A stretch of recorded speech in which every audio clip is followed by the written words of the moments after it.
Deuxième numéro du temps réel de Métro Dakar, ce nouveau rendez-vous qui a lieu tous les lundis, mercredis et vendredis et qui vous fait le résumé de toute l'actualité du jour. Arrêtés depuis samedi, les activistes de Nyon Lank se braquent et refusent de signer les procès-verbaux de la police. La puce d'expresso inconnue, les effets de toilette, le refus de passer un examen gynécologique, la police qui démonte les arguments de Koumbakan, émission face-to-face Tunkara qui déçoit Aïssatou Diop Fall et en politique avec cette déclaration de Woré Sarr. Karim Wade sera candidat en 2024. Enfin, du temps réel, vous aurez la réaction des Sénégalais sur la dernière proposition de Seydi Gassama, selon qui le Sénégal devrait songer à légaliser le chanvre indien, communément appelé Yamba au Sénégal. La réaction des Sénégalais, ce sera à suivre.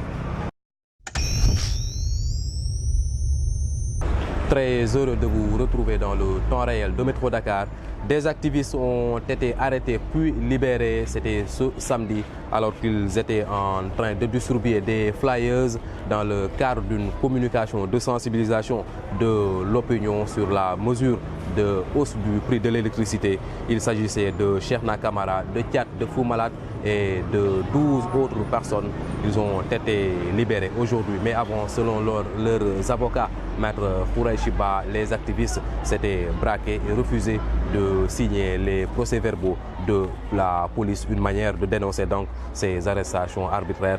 Nyon Lank qui compte maintenir la pression jusqu'à obtenir gain de cause auprès du gouvernement du Sénégal, à qui Nyon Lank demande le rétablissement des prix de l'électricité intervenus au Sénégal depuis le 1er décembre dernier.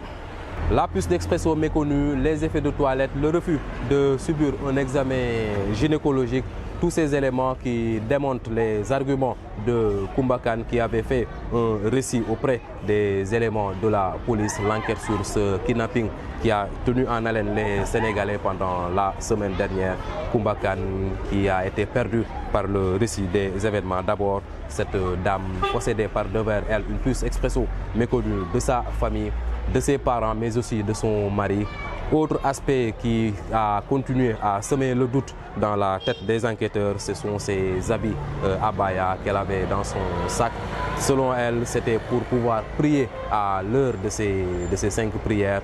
Selon la police, elle n'avait pas besoin d'amener ses habits alors qu'elle devait retourner chez elle avant même l'heure de la prière. Tous ces éléments donc qui permettent aux enquêteurs de douter du récit fait par Koumbakan.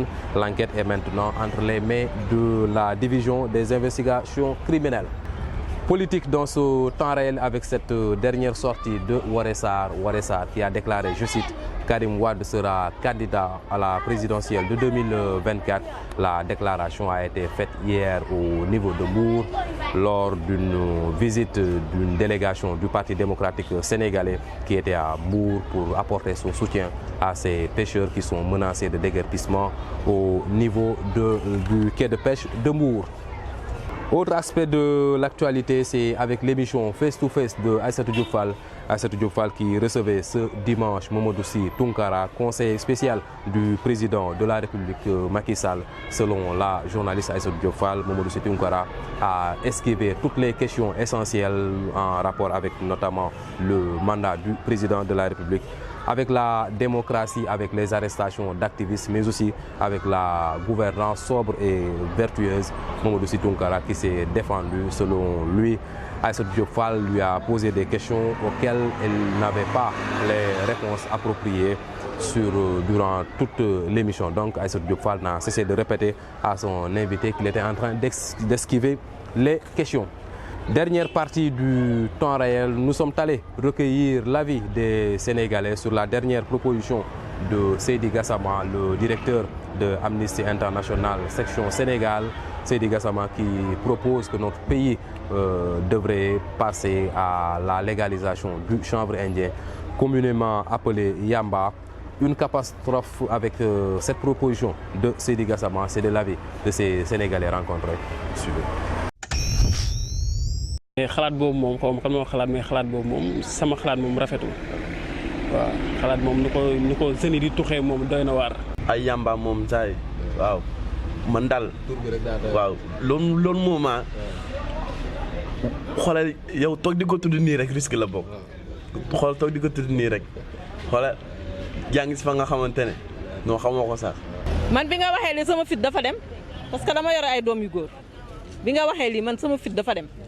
yàlla tere ci Sénégal ndax suñu doom ñëpp yàqu nañ te doom baadoole doo nga ciy dee ñoom doom buur yi kenn du ko tux suñu doom baadoole yi ñoo ciy rey seen bopp reyante bi bari def lu bon yi bari ndax lu tax lu ku atta tux yàmbaa moom tàggali ko nga ak sa sago. C'était là le temps réel de Métro Dakar. Avec vous, nous avons parlé de ces arrestations d'activistes qui ont été finalement libérés. Nous sommes aussi revenus sur l'histoire de kidnapping avec la dame Coumba Kane. Politique avec cette déclaration de Woré Sarr, l'émission Face to Face avec Mamadou Sy Tounkara et enfin l'avis des Sénégalais sur la dernière proposition du droit de l'homiste Seydi Gassama qui propose aux Sénégalais de passer à la légalisation du chanvre indien communément appelé Yamba. C'était le temps réel. Rendez-vous mercredi à pareille heure. Bonsoir.